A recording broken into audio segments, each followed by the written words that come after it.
Bagamat man nanalo ang Golden State Warriors kontra sa Memphis Grizzlies, nasa pang-10 pwesto pa rin sila kung saan malaki ang posibilidad na kailangan pa nga po nilang makipagsapalaran sa play-in tournament. Pero kahit man tagilid pa rin ang kalagayan ng team na ito, aminado rin naman nga po si Coach Steve Kerr na wala siyang pakialam kung anumang pwesto ang kanilang makuha basta't ang mahalaga magkaroon sila ng pagkakataon na umabot hanggang postseason. Ayon nga po sa naging pahayag nito, naniniwala pa rin naman siya na kakayanin nga po nilang maibaliktad ang kanilang sitwasyon. Yes mga idol, confident pa rin naman si Steve Kerr na kung sakasakali mang makapasok sila sa play-in tournament, sigurado nga po na magkakaroon sila ng magandang run sa playoffs. Dapat rin naman nga po ninyong pakatandaan na nakaabot na nga last year ang Miami Heat sa NBA Finals habang ang Lakers naman nakatungtong sa West Finals. Kaya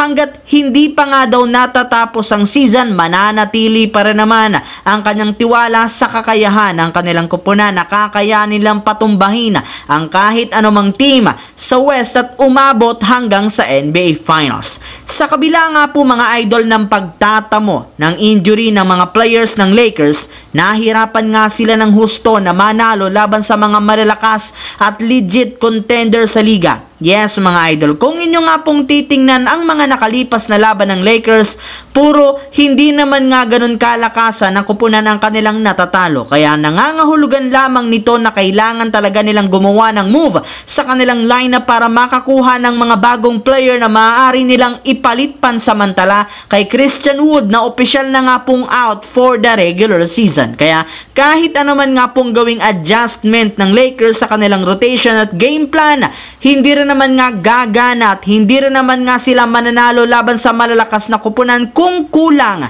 ang kanilang lineup, lalo na ang kanilang front court. Hanggang ngayon, hindi pa rin naman nga kayang makipagsabayan ni Davis laban sa ilang mga European center kagaya ni Nikola Jokic ng Nuggets at Domantas Sabonis ng Kings. Kaya papalpak pa rin naman nga po ang kanilang team once na makalaban nila ito. At ayon nga po sa isang analyst, isa nga sa mga solusyon sa kanilang problema ngayon ay ang pagkuha nila kay Dwight Howard bilang katandem ni na Anthony Davis at LeBron James. Bali, kung mabubuo man nga po nila ang ganitong klaseng balita, magkakaroon sila ng pantapat literal sa hindi nila matalo-talong big lineup ng Denver Nuggets na pinangungunahan pa rin ni Nikola Jokic. Pero para nga po sa mga hindi dyan nakakaalam, para nga po makuha at magamit ng Lakers si Dwight Howard hanggang sa play-in tournament at playoffs, kailangan muna nga po nila na magtanggal ng isa sa kanilang mga players para magkaroon sila ng isang bakanting pwesto sa kanilang lineup. Sa kabilang dako naman, simula pa lamang nga po ng mag-umpisa ang season, sunod-sunod na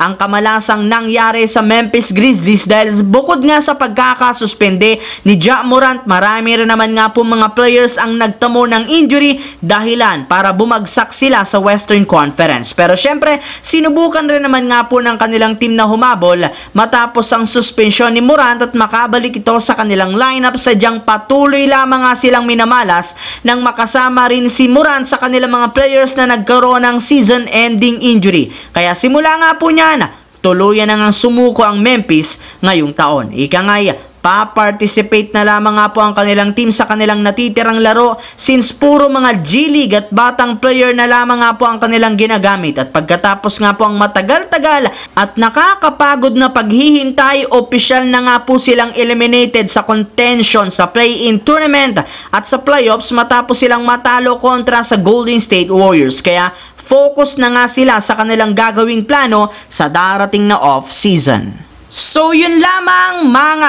idol ang ating bagong video na ating pinag-usapan ngayon. Once again, this is your J-Zone TV. Huwag kalimutang mag-like at syempre mag-subscribe. Pindutin ang notification bell sa aking channel. I-follow nyo na ang ating Facebook page, J-Zone TV. Thanks for watching mga idol. Hopefully nag-enjoy kayo ngayon.